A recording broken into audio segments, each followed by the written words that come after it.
Amazing. She did that with borrowed glasses. I don't understand how she did that.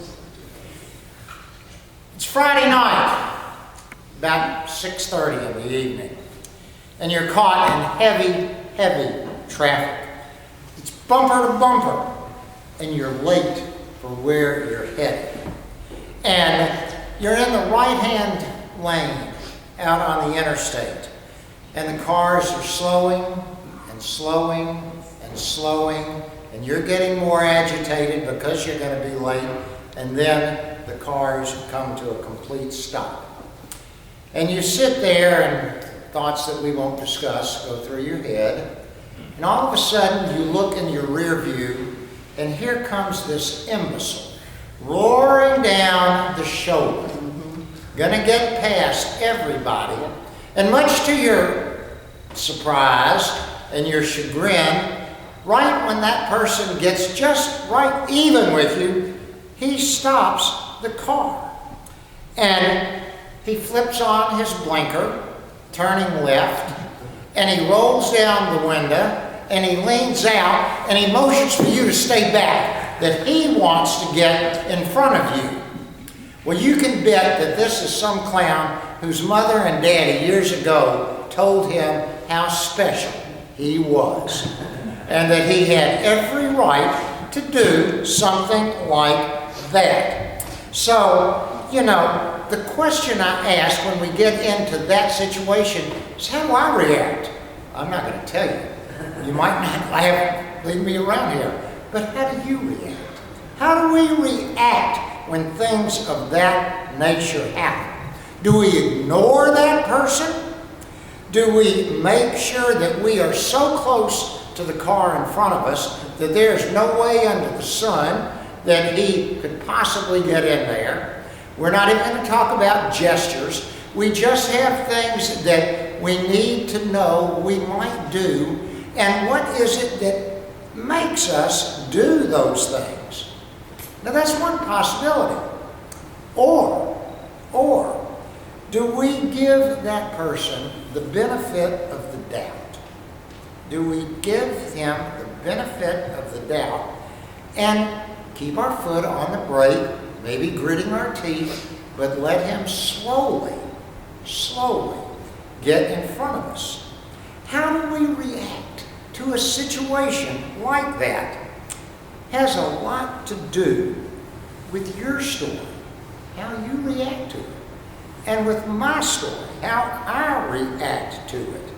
And those stories that I'm talking about are stories that every one of us sitting here this morning carry around with us. And that story is what tells us how life is supposed to work, how we think it should work. And if you're into psychology, it's called your master story. And the question I broached this morning is, do you even know what your master story is? Do I know what my master story is? Because our master story is going to determine how we see the world around us. It's going to determine what meaning we give to life. Our master story is going to dictate to us what our values are, and in particular, it guides our moral decisions and our ethical decisions. So it's very good to know what our master story is, but the thing is, most people carry around their master stories inside of themselves with absolutely no awareness that they're even there. Our master stories that each of us have, they come from the culture around us. They're formed by what we see and what we live. And so frequently, they're passed on from parents to children. That's why parenting today is such an important job, because we're not thinking about, we're teaching our children or our grandchildren how life should be lived. But folks, aren't they watching? That's the scary thing about it, is those kids are watching how we do things. So we're somewhat responsible, not somewhat, we're a lot responsible for what's going on behind us, and the generation behind us. But so frequently, we internalize these stories that shape our lives and become so much a part of who we are that we don't even think about them because we don't realize they're there. Let me give you a couple of examples from our American culture. One very common, I think, master story in our culture is the rags to riches story of success. Now, it may not be so prevalent here in the 21st century as it was when most of us were growing up, because we had parents and grandparents that went through what? The Depression. And that is part of their story for sure, and it may contribute to why some of us are a little bit more frugal with our money than other people are. We listen to our grandparents tell us, a penny saved is a penny earned, blah, blah, blah, blah, blah. I don't have to go any further. Anyway, that rags to riches story tells us that if we work hard, every one of us can all achieve great things. And in this story, poverty is just a temporary condition, because there's always the hope that things are going to get better for those who A, work hard, and B, are deserving of getting better. Our belief, the American dream, is each person is given the same opportunity to succeed, and that opportunity is based on his or her willingness to work and his or her own merits. Now, unfortunately, in our society today, whether it's in 1930 or in 2024, the measurement of success is financial wealth. That's pretty much how we define success. And that has no limits whatsoever. In our story, sometimes if more is better, then even more is even better. So let's get this first, and then let's go on, and let's get some more, and let's go on, and let's get some more. And we all know that. And some of us, I'm sure, have grown up with this rags to riches story in some shape, form, or fashion. But as Americans, most of us have been more influenced by this than we realize. And people who have lived out this story, who has had it be prominent in their lives, tend to be the ones who admire the most those people who came from nothing, pulled themselves up by their bootstraps, and made a name for themselves. It's kind of like that show on TV, American Idol, because American Idol is just a variation on the theme of the rags to riches story. Now, another common master story for the Americans is the story of the lone, self-sufficient hero. And that's classically expressed, and unfortunately my grandchildren, and not even my children, get much of it, is the American cowboy. Now, I grew up loving cowboy shows, absolutely. But the cowboy story is a simplistic one, and it depicts clear-cut confrontations between good on one hand and evil on the other hand. And you can differentiate very readily who is good and evil, because the good guys wore what? White hats. Very good. And the bad guys wore what? Black hats. You know, evil is perceived as something that comes from the outside. It's external. It's not within us. The villain generally is totally evil. There is no way he is going to be redeemed. And because of that fact, the hero has to act very decisively, generally through violent means, to do away with that evil. And we can see this master story played out in movies today, as well as in westerns, from 40 or 50 years ago. Think about movies. Rambo. Wasn't he? He was a good guy, winning out. James Bond, who was my hero in the 60s. You know, it's pretty obvious who wins. The good guys win. Now, but these aren't the only master stories that are a part of our culture. There are others.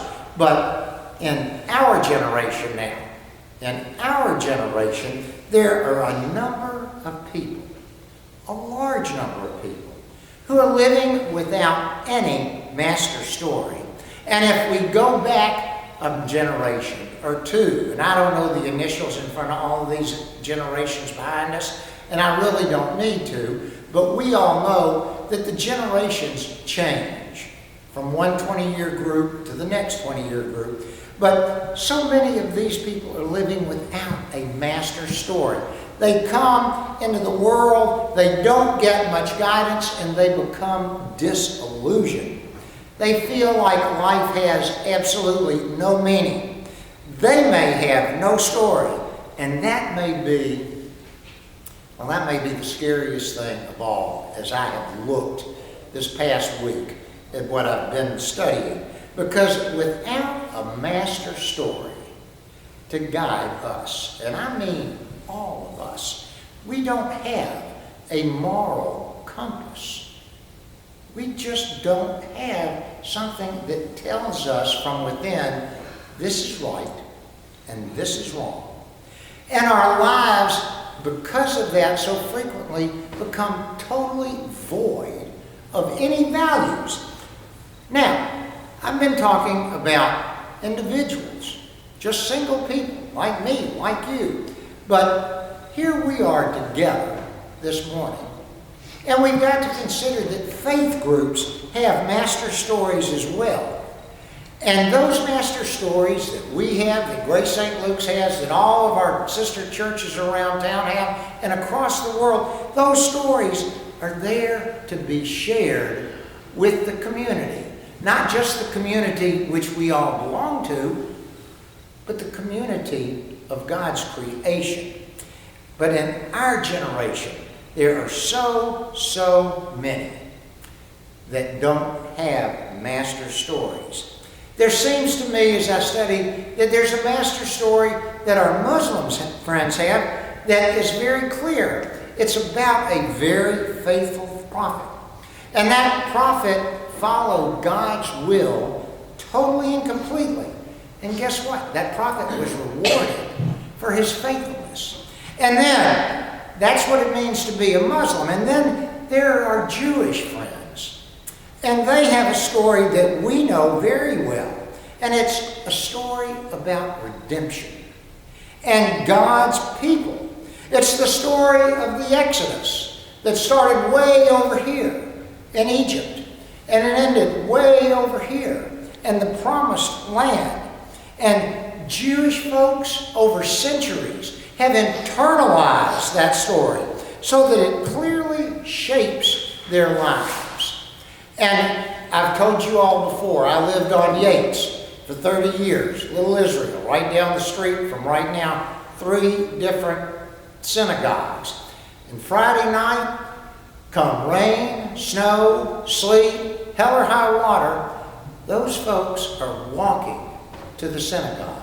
My next door neighbor is an Orthodox Jew, and I've lived next door to them for 9 years, and I think 4 times on Friday evening after sundown, they have called me to come over and either flip their lights on, hit the button to close their garage door, or something of that nature that their religious beliefs will not allow them to do anything that could be perceived as work. They have internalized their story. But we're not here to talk about Muslims and Jews. We're here to talk about us as Christians. And as Christians, folks, we have a master story just as good, well, I think it's better than the other different faiths. And at its most basic level, the church is a community that's formed around this master story, and the master story that we have is the story that we're about to look at all week long. It's the story of the cross.